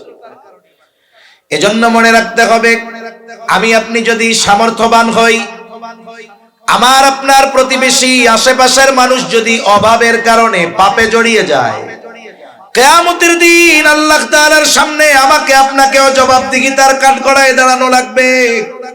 কারণ হাদিসের মধ্যে আসছে কিয়ামতের দিন আল্লাহ জিজ্ঞাসা করবে, বান্দা আমি অভুক্ত ছিলাম, আমারে খানা দাও নাই, আমি পিপাসিত ছিলাম, পানি দাও নাই, বস্ত্রহীন ছিলাম, বস্ত্র দাও নাই। বান্দা বলবে, আল্লাহ আপনার তো এইগুলোর কোনো কিছুর প্রয়োজন নাই, আর আপনাকে কেমনেই বা দিব, আপনাকে কেমনেই বা পাইতাম। আল্লাহ তাআলা বলবে, বান্দা তোমার প্রতিবেশী অভুক্ত ছিল, তারে যদি তুমি খানা দিতা আমি পাইতাম, তারে যদি তুমি সেবা শুশ্রূষা করতা আমি পাইতাম, বস্ত্রহীন ছিল তাকে যদি তুমি বস্ত্র দিতা আমি পাইতাম। তার মানে দেখুন, খেদমতে খালক, যেই মানুষগুলো অভাব অনটনের মধ্যে আছে তাদেরকে যদি সহযোগিতা করা হয়, এই সহযোগিতা আল্লাহ পর্যন্ত পৌঁছায়া যায়। এজন্য আমার আপনার পাশে অনেক মানুষ পাওয়া যাবে যারা অপরাধের সাথে জড়ানোর কারণ মজা না, অপরাধের সাথে জড়ানোর কারণ হলো তাদের অভাব। আছে না এরকম অনেক? মাঝে মধ্যে আমি বলি, দেখুন এক এলাকায় যদি একজন মোটামুটি মানের চোর থাকে, ওই এলাকার 100 পরিবারের শান্তি শেষ। চিন্তা করবো কার মুরগি কালকে যায় তার ঠিক আছে। এখন সবারই টেনশন চোর রে নিয়ে, কার গাছের সুপারি পেড়ে বেচা ফেলবো, ঠিক আছে, ঠিক নাই। এখন সবাই চোরের জ্বালায় অস্থির, কিন্তু আমরা কি করি, চোরকে ধইরা সুন্দর মতো জেলখানায় দিয়া দিলাম। এখন চোর জেলখানায় গিয়া সোহবত পাইছে তো ডাকাতের, জেলখানায় যায় পাইছে কারে, এখন ওর প্রমোশন হবে, ও বের হবে ডাকাত হইয়া। বলছিলেন চোর, বের হইছে কি হয়ে, ডাকাত হইয়া। এরপরে ডাকাতি করে আবার ধরা গেছে, আবার দিছে জেলখানা। এবার পাওয়ার বাড়ছে তো চোরদের সাথে আর রাখে নাই, এবার বড় নেতাগো সাথে রাখছে। এইবার জেলখানার থেকে বের হইয়া ডাকাতে হয়ে গেছে বড় নেতা।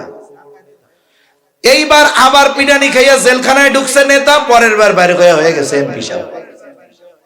এজন্য আমাদের বাংলাদেশে যত এমপি আছে গেছে, হাতে গোনা কয়েকজন বাদ দিলে অধিকাংশ শুরুতে আগে মানুষের মুরগি চুরি করতো, ঠিক কিনা বলে?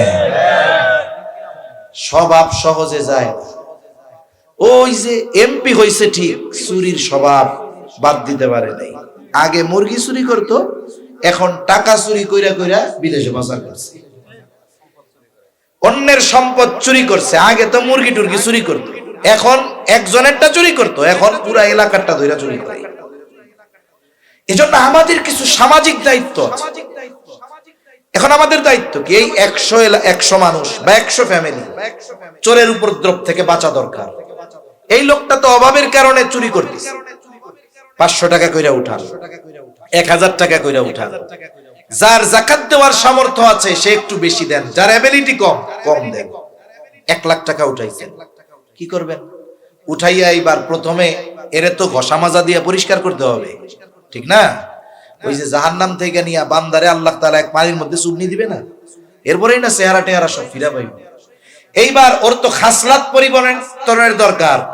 খাসলাত, অভ্যাস, এটা সহজে পরিবর্তন হয় না। পরিবর্তনের সবচাইতে বড় মাধ্যম হলো সুহবত।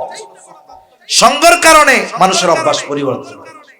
এখান থেকে কিছু টাকা দিয়া ওরে পাঠায় দেন 3 চিল্লাই, আর কিছু টাকা দেন এই 4 মাস ওর পরিবারের খরচের জন্য।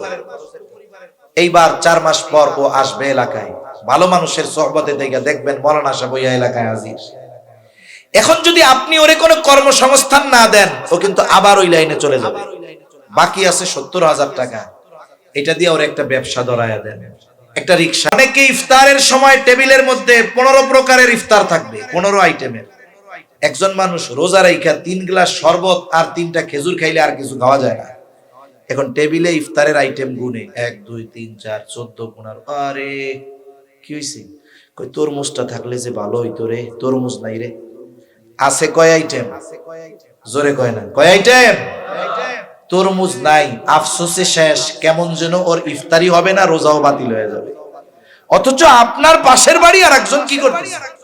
শুটকি ভর্তা একটু দিয়া ওই সেহরির সময় করছিল, মরিচ একটা পোড়া দিয়া, পান্তা ভাতটা নিয়ে লবণ নিয়ে বসে আছে, আজান দিলে সে ইফতার করবে। এমন লোক আছে না নাই?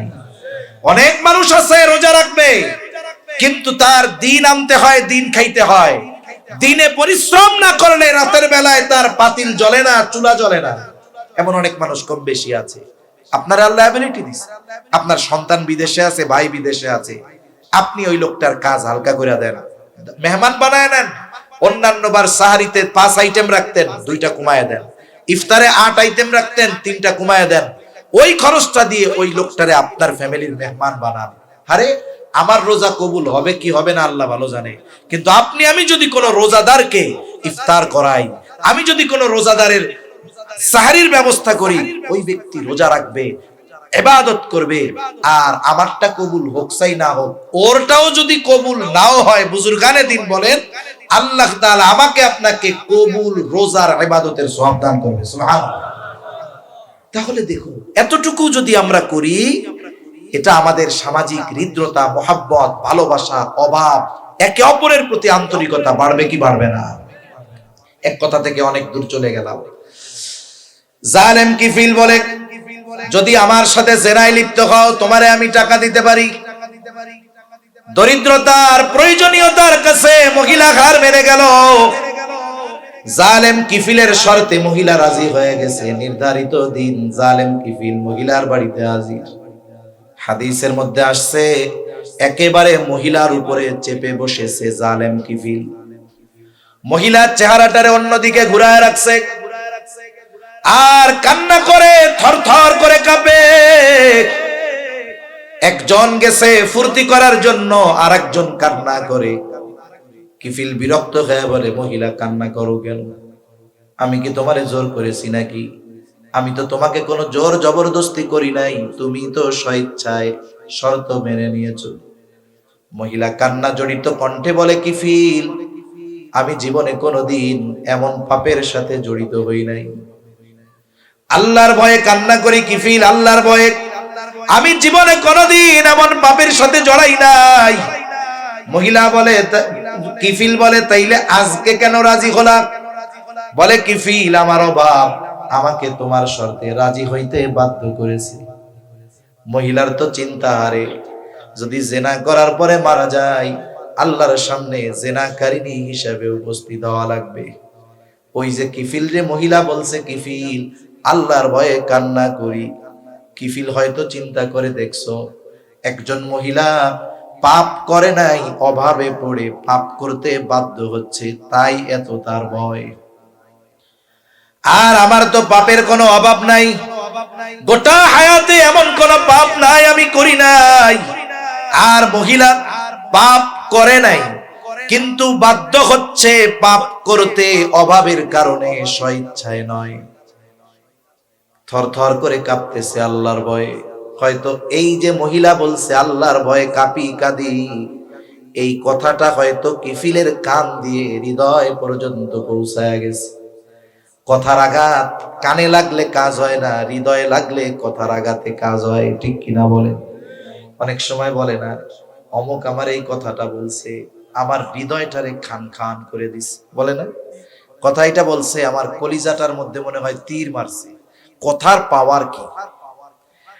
জালেম কিফিলের অন্তরে হয়তো পৌঁছায় গেছে, কিফিল আল্লাহর ভয়ে কান্না করি। কিফিল এবার উঠে দাঁড়িয়ে গেল, কাপড় পরিধান করে, আর বলে, মহিলা, আমি তোমারে ওই 60 দিরহাম সাদকা করে দিলাম, মাফ করে দিলাম। আল্লাহর শপথ, আজকে থেকে আমি আর আল্লাহর নাফরমানি করব না। খালেস ভাবে তওবা করে কিফিল বাড়িতে চলে যায়। ঘটনাক্রমে ওই রাতটা ছিল জালেম কিফিলের জীবনের শেষ রাত। পরের দিন সকালবেলা এলাকার সবাই জেনে গেছে কিফিল দুনিয়ায় নাই।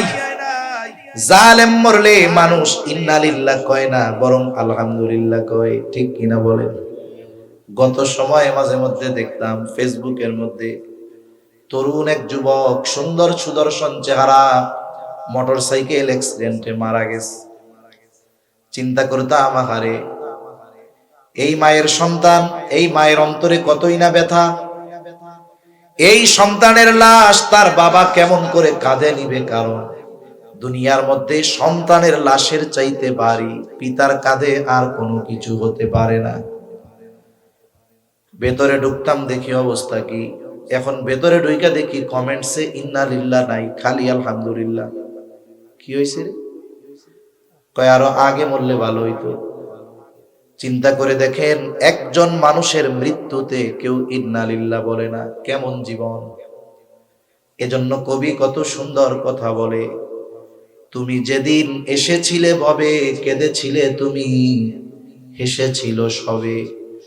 এমন জীবন তুমি করিও গঠন, মরণে হাসিবে তুমি, কাঁদিবে ভুবন। আল্লাহ এমন জীবন আমাদের দান করেন, বলি আমিন। কিফিল মারা গেছে, এলাকার মানুষ মিছিল দিছে, আনন্দ করে। কিফিল মরছে, জালেম মরছে। আল্লাহ তাআলা কুদরতি ভাবে কিফিলের দরজার উপরে লিখে দিয়েছে, ইন্নাল্লাহা ক্বাদ গফারা লিল কিফল। তোমরা কিফিল রে জালেম বলিও না। কিফিল তো রাতে তওবা করছে, আর যে তওবা করে সে কি জালেম থাকে নাকি? এই জন্য রহমতের নবী বলেন, আত্তাইবু মিনাজ যামবি কামাল্লা যামবালা। নবীজি বলেন, যে গুনাহ থেকে তওবা করলো সে কেমন যেন কোনো গুনাহই করে নাই, তার কোনো গুনাহ থাকে না। আল্লাহ তাআলা জানায় দিলেন, কিফিল রে জালেম বলো না। কিফিল তওবা করেছে, কিফিল রে আল্লাহ মাফ করে দিয়েছে, জান্নাতের বাসিন্দা বানায় দিয়েছে। সুবহানাল্লাহ বলেন। এই কিফিল আল্লাহর প্রিয় পাত্র হয়ে গেছে। তওবার মাধ্যমে 100 হত্যাকারী ব্যক্তি আল্লাহর কাছে প্রিয় হয়ে গেছে। আমি চ্যালেঞ্জ দিয়ে বলতে পারি, ওদের মতো পাপ আমাদের মধ্যে কেউ করে নাই। ঠিক কিনা বলেন? এরপরেও কার কোন পাপ আছে কেউ জানে না। হায়াতের কোন নির্দিষ্ট নির্দিষ্ট সময় আছে, তবে জানা নাই, বলা যায় না এই রাত আমার আপনার জীবনের শেষ রাতও হতে পারে কি পারে না। কত যুবক সুস্থ অবস্থায় রাতে ঘুমায়, সকাল বেলায় আর তার ঘুম ভাঙে না। হাজারো ঘটনা ঘটে। কত মানুষ সুস্থ অবস্থায় বাড়ির থেকে বের হয় আর ফিরে আসে না। হতে পারে আমার আপনার জীবনের শেষ রাত এটা, হলেও হতে পারে। এজন্য আমাদের উচিত প্রত্যেকটা ক্ষণকে জীবনের শেষ ক্ষণ মনে করা, শেষ সময় মনে করে আল্লাহ তাআলার কাছে বেশি বেশি তাওবা ইস্তেগফার করা। আলোচনা আর বেশি লম্বা করব না, মূল কথা কয়েকটা বলে শেষ। আমরা আল্লাহর দিকে ফিরতে চাই, সবাই চাই না ইনশাআল্লাহ? এখন যদি আমি আপনি চাই আমার আপনার তাওবা কবুল হোক, তাহলে ইমাম নববী রাহমাতুল্লাহি আলাইহি বলেন, তাওবা কবুলের শর্ত হলো 3টা। কয়টা? জোরে কোন। যদি বান্দার হক সম্পৃক্ত না থাকে তাহলে 3টা, আর যদি বান্দার হক সম্পৃক্ত থাকে তাহলে 4টা। বলে 1 নাম্বার, যেই গুনাহ সে করতো সেটা থেকে ফিরে আসবে, পাপ দিবে, এটা হলো তাওবা। তাওবা ইয়াতুবু, প্রত্যাবর্তন করা, ফিরে আসা। তাহলে 1 নাম্বার শর্ত। যদি তাওবা কবুল করাতে চাই, আল্লাহর কাছ থেকে যদি মাফ চাই, আল্লাহর কাছ থেকে যদি ক্ষমা পেতে চাই, 1 নাম্বার গুনার থেকে ফিরতে হবে, গুনাহটা ছাড়তে হবে। 2 নাম্বার, ভবিষ্যতে না করার ব্যাপারে দৃঢ় প্রতিজ্ঞাবদ্ধ হতে হবে। তিন নাম্বার, ওই যে গুনাহ হইছে এর কারণে লজ্জিত হয়ে আল্লাহর কাছে ইস্তেগফার করতে হবে, ক্ষমা চাইতে হবে। যদি বান্দার হক আর নষ্ট না করে থাকে, এই তিন শর্তের আলোকে যদি কেউ আল্লাহর কাছে ফিরে যেতে চায়, আসমান পরিমাণ গুনাহ যদি হয় মাফ করবে কে? তবে যদি বান্দার হক নষ্ট করে, খবরদার, এটা কিন্তু জটিল এক পাপ। রাসূলুল্লাহ সাল্লাল্লাহু আলাইহি ওয়াসাল্লাম সাহাবায়ে কেরামকে জিজ্ঞাসা করে, তোমরা কি জানো কিয়ামতের দিন কে হবে মুফলিস? সবচাইতে নিঃস্ব কে হবে? সাহাবায়ে কেরাম বলে, আল্লাহ এবং তার রাসূল ভালো জানে। নবীজি বলেন, কিয়ামতের দিন ওই ব্যক্তি নিঃস্ব হবে যার নামাজ, রোজা, হজ, যাকাত কোনো কিছুর অভাব নাই, নফল ইবাদতের অভাব নাই, সিয়ামের অভাব নাই, রোজার অভাব নাই, হজ উমরার অভাব নাই, কিন্তু একটা জিনিসের সমস্যা, সে মানুষের হক নষ্ট করত। মানুষের হক দুনিয়ায় আদায় করে নাই, বলে আখিরাতে করতে হবে। দুনিয়ায় তো টাকা দিয়ে, সম্পদ দিয়ে হক আদায় করা যায়। আখিরাতের কারেন্সি, আখিরাতের সম্পদ হলো নেকি। মানুষেরা যখন আল্লাহর কাছে তার ব্যাপারে অভিযোগ দায়ের করবে, তাকে তার নেকি দিয়া হক আদায় করা লাগবে। মানুষের হক আদায় করতে করতে পাহাড় পরিমাণ নেকের মালিকের নেক শেষ হয়ে যাবে, কিন্তু এখনো অনেক মানুষ হক পাও না। ওই ব্যক্তি বলবে, আল্লাহ, মানুষের হক আদায় করতে করতে আমার সব নেকি শেষ। এইবার যারা হক পাও না তারা বলবে, নেকি নাই তাতে কি, আমাগো গোনা নিলেই হবে। এইবার গোনা নিয়ে হক আদায় করা লাগবে। পাহাড় পরিমাণ নেকের মালিক দুনিয়ায় শুধু বান্দার হক নষ্ট করার কারণে কিয়ামতের দিন পাহাড় পরিমাণ নেকের মালিক থেকে গুনার মালিক হয়ে যাওয়া লাগবে। এজন্য রহমতের নবী, যার আগে পরের সব আল্লাহ মাফ করে দিয়েছেন, দুনিয়া থেকে চলে যাবার 9 দিন আগে সাহাবায়ে কেরামকে মসজিদে নববীর ভিতরে একত্রিত করেছেন। নবীজি বলতেছে, তোমরা যদি কেউ কোনো কিছু আমার কাছে পাও না থাকো, চেয়ে নাও। আমি চাই না কেউ আমার কাছে কোনো কিছু পাও না আর আমি আল্লাহর সাথে মিলিত হব। দেখুন, এই চিন্তা হলো রহমাতুল লিল আলামিনের। আমাদের অবস্থা কোথায় গেল? এই জন্য নবীজি সতর্ক করে দিয়ে বলেন, ওই দিনের ব্যাপারে তোমরা সতর্ক হয়ে যাও, যেই দিন আল্লাহ তাআলা বাদী বিবাদীর ভিতরে ফয়সালা করে দিবে। নবীজি বলেন, কেউ যদি দুনিয়ায় অন্যায়ভাবে কথার দ্বারাও কাউকে কষ্ট দিয়ে থাকে, এই যে হক নষ্ট করলো, এটার ফয়সালাও কিয়ামতের দিন যিনি করবেন তিনি কে? তাহলে মানুষের সাথে বিনা কারণে কথার দ্বারাও যদি কষ্ট দেওয়া হয়, এটাও হক নষ্ট করা। এর হিসাবও কিয়ামতে দিতে হবে, এর বিচারও আল্লাহ করবে। তাহলে চিন্তা করেন, যারা মানুষের সম্পদ মেরে খেয়েছে, অন্যায়ভাবে মানুষকে মেরে ফেলেছে, তারা আল্লাহর কাছে কি হিসাব দিবে? এই চিন্তা যদি আমাদের মধ্যে থাকতো, আমাদের মানুষের প্রতি বিদ্বেষ, হিংসা, অন্যেরটা মেরে খাওয়ার ইচ্ছা অন্তরে আর জাগ্রত হতো না। এজন্য বান্দার হকের ব্যাপারে আমরা সচেষ্ট থাকবো ইনশাআল্লাহ। বলেন, দুনিয়া একটু কম খাইলাম তাও ভালো, আখিরাতে যেন ধরা না পড়া লাগে। এই 4 শর্ত ঠিক রেখে তাওবা করলে আল্লাহ মাফ করে দিবেন, কারণ ক্ষমার দরজা এখনো ওপেন। আল্লাহ তাআলা মানুষকে 3 সময় পর্যন্ত ক্ষমা করে। কয় সময়? একটা হলো আম সময়, পশ্চিম দিক দিয়ে সূর্য উঠবে কিয়ামতের আগে, একটা রাত হবে, লম্বা রাত, অস্থির হয়ে যাবে মানুষ, পশুগুলা তার গোয়ালের মধ্যে আওয়াজ করতে থাকবে, দীর্ঘ রাত।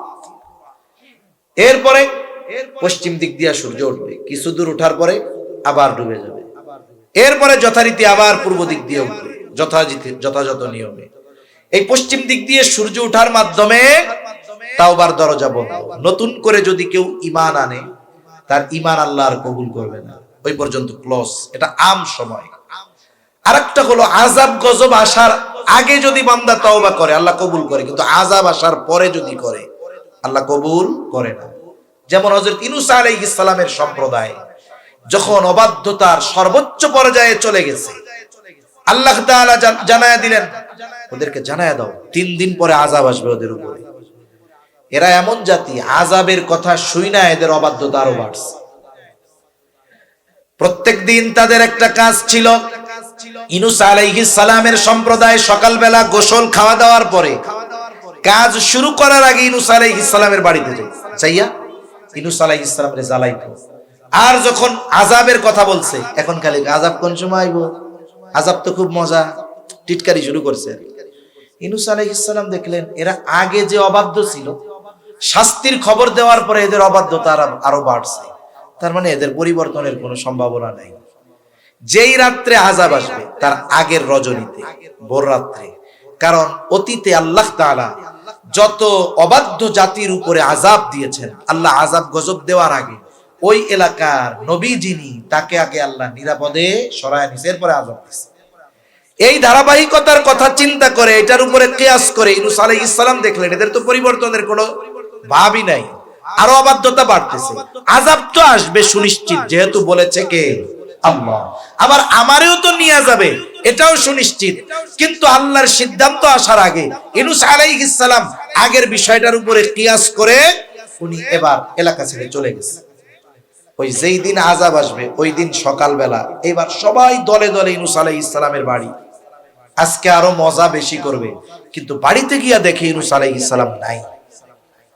ওরা চিন্তা করতেছে, যুগের পর যুগ আমরা ইউনূস আলাইহিস সালামরে জ্বালাইলাম, সে একদিনও এলাকা ছেড়ে যায় না। আর সামনের রজনী, আযাব আসার রজনী, আজকে সে বাড়িতে নাই। খোঁজ করো তো আশেপাশে কোথাও গেছে নাকি। আশেপাশে কয়েক গ্রামে খোঁজ খবর নিয়ে দেখে কোথাও ইউনূস আলাইহিস সালামের খবর নাই। যখন তারা জানতে পারলো এলাকায় নাই, আশেপাশে নাই, তাদের মধ্যে ভয় কাজ করা শুরু করে দিয়েছে। তারা বুঝতে পারছে আযাব আসবে, আমাদের অবাধ্যতার কারণে ইউনূস আমাদের ছেড়ে চলে গেছে আলাইহিস সালাম। এবার তারা ভয় পেয়ে গেল, সকলে মিলে তাওবা করলো, ঈমান আনলো। আর তাদের উপরে অবাধ্যতার কারণে যে আযাব আসার কথা ছিল, ঈমান আনার কারণে, আযাব আসার আগে ঈমান আনার কারণে আল্লাহ ঈমান কবুল করলেন। আর আসন্ন গজব থেকে আল্লাহ তাদের বাঁচায়া দিলেন। তাহলে ইউনূস আলাইহিস সালামের সম্প্রদায়ের তাওবা বা ঈমান কবুল হয়েছে কেন? আযাব আসার আগে তারা ঈমান আনছে। কিন্তু ফেরাউনের ঈমান তো আল্লাহ কবুল করে নাই। ফেরাউন কিন্তু ঈমান আনার সুস্পষ্ট বক্তব্য দিয়েছে, আল্লাহই বলেছেন কোরআনে, হাত্তা ইযা আদরাকাহুল গরাক ক্বালা আমানতু আন্নাহু লা ইলাহা ইল্লাল্লাযী আমানাত বিহি বানু ইসরাঈলা ওয়া আনা মিনাল মুসলিমিন। যখন হাবুডুবু চলতেছে, চুবনি চলতেছে, ফেরাউন বুঝতে পারছে আমার সব শেষ। এতকাল কইতো আনা রব্বুকুমুল আলা, আমি সবচাইতে বড় রব। এখন সে বুঝতে পারছে রব যিনি, তার ধরা কত কঠোর। এবার বলে আমানতু আন্নাহু লা ইলাহা ইল্লাল্লাহ, বলে আমি ঈমান আনলাম আল্লাহ ছাড়া কোনো ইলাহা নাই। আল্লাযী আমানাত বিহি বানু ইসরাঈল, যার উপরে বনি ইসরাঈল ঈমান আনছে, আমি ওই আল্লাহর উপরে ঈমান আনলাম। ওয়া আনা মিনাল মুসলিমিন, ও আল্লাহ এত সুবনি দেন কে, আমিও তো মুসলমানদের একজন। আল্লাহ তাআলা বলেন আল আনা ওয়া ক্বাদ আসাইতা মিন ক্বাবলু ওয়া কুনতা মিনাল মুফসিদিন। এখন ঈমান আনার ঘোষণা দিচ্ছ তুমি, ইতিপূর্বে নাফরমানি করেছো, জমিনে বিশৃঙ্খলা সৃষ্টি করেছো, বারবার তোমার কাছে আমার নবী গেছে, ফিরাইয়া দিছো, কত জুলুম অত্যাচার করেছো। এখন যখন ফান্দে পড়ছো, এখন ঈমান আনার ঘোষণা দিতেছো, ঈমান তো কবুল হবে না। কবুল তো হয় নাই, বরং আল্লাহ তাআলা ফেরাউনের দেহকে সংরক্ষণ করে রেখেছেন, মিশরের জাদুঘরে আছে। কেন? আল্লাহ তাআলা বলেন ফালইয়াউমা নুনাজ্জিকা বিবাদানিকা লিতাকুনা লিমান খালফাকা আয়া ওয়া ইন্না কাসীরাম মিনান নাসি আন আয়াতিনা লাগাফিলুন। তোমার তো মরতেই হবে, ইমাম তো কবুল হবেই না। জেনে রাখো তোমার দেহ আমি সংরক্ষণ করব। কেন? লিতাকুনা লিমান খালফাকা আয়া, তোমার পরে যারা আসবে তোমার মতো তাদের জন্য নিদর্শন হিসাবে তোমারে আমি সংরক্ষণ করব। 1000 বছর সমুদ্রের তলে হাঙ্গরেও খায় নাই, পোকায় খায় নাই, মাছে খায় নাই, পচে নাই। মিশরের জাদুঘরে এখনো আছে। কাদের জন্য? বলে ফেরাউনের মতো ক্ষমতা পেয়ে যারা মানুষের উপরে জুলুম করেছে, আল্লাহর অবাধ্যতায় লিপ্ত হয়েছে, তাদের জন্যই মূলত ফেরাউন ছিল নিদর্শন। কিন্তু ফেরাউনকে দেখতে যায়, কিন্তু ওর পরিণতি থেকে শিক্ষা গ্রহণ করে না। যদি দুনিয়ার মানুষ করত, ক্ষমতা ধরেরা করত, গোটা পৃথিবীতে ইনসাফ প্রতিষ্ঠা হয়ে যেত। ঠিক কিনা বলেন? তাহলে আযাব আসার পরে আল্লাহ ঈমান কবুল করে। 3 নাম্বার সময় قال رسول الله صلى الله عليه وسلم ان الله يقبل توبة العبد حتى ما لم يغرغر। মৃত্যু যন্ত্রণা শুরু হওয়ার আগ পর্যন্ত আল্লাহ তাআলা বান্দার তওবা কবুল করে। স্বাভাবিক মৃত্যু যারা অবলোকন করেছে, একটা মানুষের যখন সাকারাতে মাউত শুরু হয়ে যায়, সুস্থ মানুষ কেমন যেন তার শ্বাস প্রশ্বাস বাধাগ্রস্ত হয়, ঘর ঘর ঘর ঘর আওয়াজ হতে থাকে। এর দ্বারা বিজ্ঞজন অনুধাবন করতে পারেন এই ব্যক্তির মৃত্যু যন্ত্রণা শুরু হয়ে গেছে। এখন তার হাতটা সোজা বানায় দেয়, পাটারে সোজা করে দেয়, আস্তে আস্তে চোখটারে বন্ধ করে দেয়। বলে এই মৃত্যু যন্ত্রণা শুরু হওয়ার আগ পর্যন্ত বান্দা যত গুনাহ করুক না কেন, আল্লাহ তাআলা ওই বান্দাকে ক্ষমা করে দেয় যদি সে তাওবা করে। এজন্য সময়টাও আমাদের হাতে আছে না নাই? এই শর্তগুলো ঠিক রেখে, সময় তো আছে, আমরা যদি আল্লাহর কাছে মাফ চাই, আল্লাহ মাফ করবে না? দেখুন আমার আপনার নবী আগে পরের সব আল্লাহ মাফ করে দিছে। নবীজি কি করতেন? লম্বা নামাজ পড়তেন, দীর্ঘ রুকু করতেন, তিলাওয়াত করতেন, এই সেজদা করতেন। অন্যান্য সময় যেমন তেমন, যখন সেজদায় নবীজি যাইতেন, দীর্ঘ সেজদা। আয়েশা সিদ্দিকা রাদিয়াল্লাহু তাআলা আনহা বলেন, নবীজির সেজদা এত লম্বা হতো, আমরা মনে করতাম উনি মনে হয় সেজদার মধ্যেই আমাদের ছেড়ে চলে গিয়েছেন। আমাদের মনে সংশয় আসতো, আমরা নবীর পায়ে চিমটি কাটতাম, নবীজি পা নড়াচড়া দিতেন, বুঝতে পারতাম যে না, নবীজি আমাদের মধ্যে আছেন। আয়েশা সিদ্দিকা রাদিয়াল্লাহু তাআলা আনহা নবীজিকে বলতেন, ইয়া রাসূলুল্লাহ, আল্লাহ আপনার আগে পরে সব মাফ করে দিয়েছে, এত কষ্ট করে আপনার ইবাদত করার কি দরকার? এটাই মূলত বোঝাতে চাইতেন।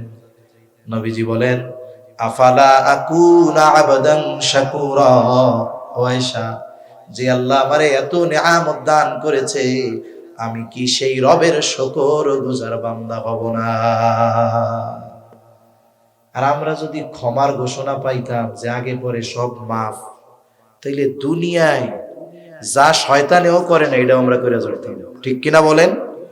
অথচ এই রহমাতুল লিল আলামিন দৈনিক 100 বার তাওবা ইস্তেগফার করতেন। কতবার? নবীজি সাল্লাল্লাহু আলাইহি ওয়াসাল্লাম বলেন, আল্লাহে, আল্লাহর শপথ, ইন্নী লা আস্তাগফিরুল্লাহ ওয়া আতুবু ইলাইহি ফিল ইয়াউমি মিআতা মাররা। নবীজি বলেন, আমি দৈনিক 100 বার আল্লাহর নিকটে তওবা ইস্তেগফার করি। নবীর তো পাপ নাই, ইস্তেগফার কেন করে? বলে নবীজি ইস্তেগফার পাঠ করার মাধ্যমে তার সম্মান আরো বাড়ায় দেয়। কে জোরে বলেন?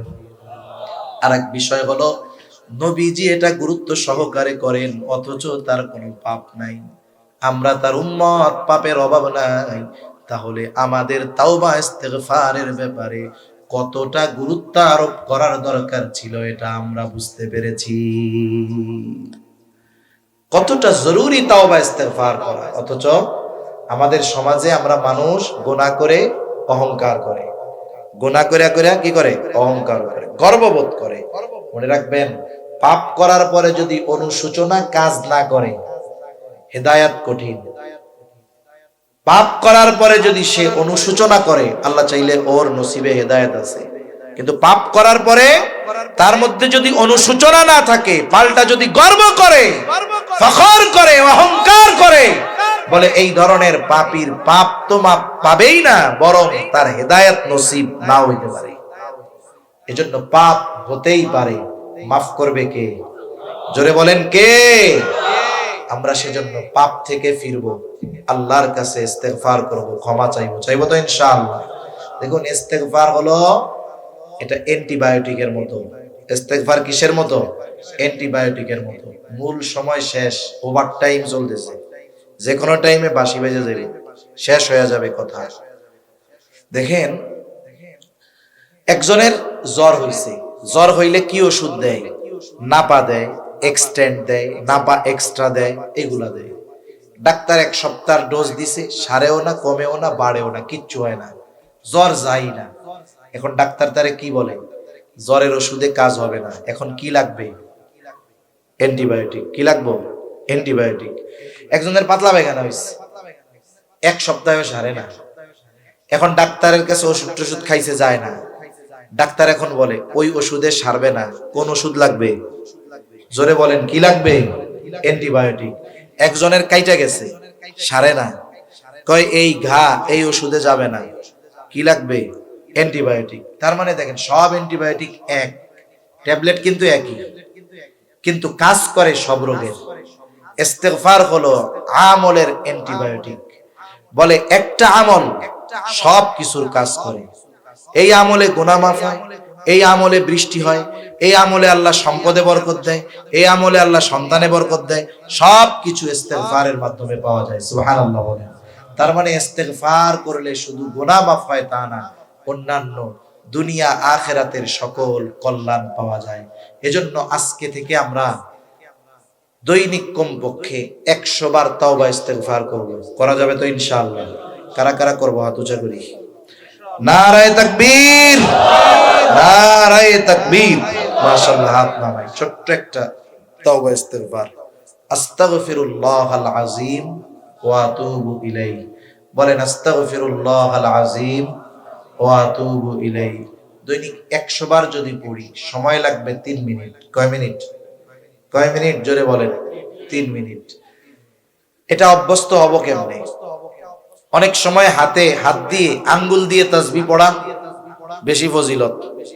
এখন হাতে যদি তাসবিহ থাকে, আঙ্গুল দিয়ে পড়লে ফজিলত বেশি, কিন্তু অনভ্যস্ততার কারণে আমাদের পড়া হয় কম।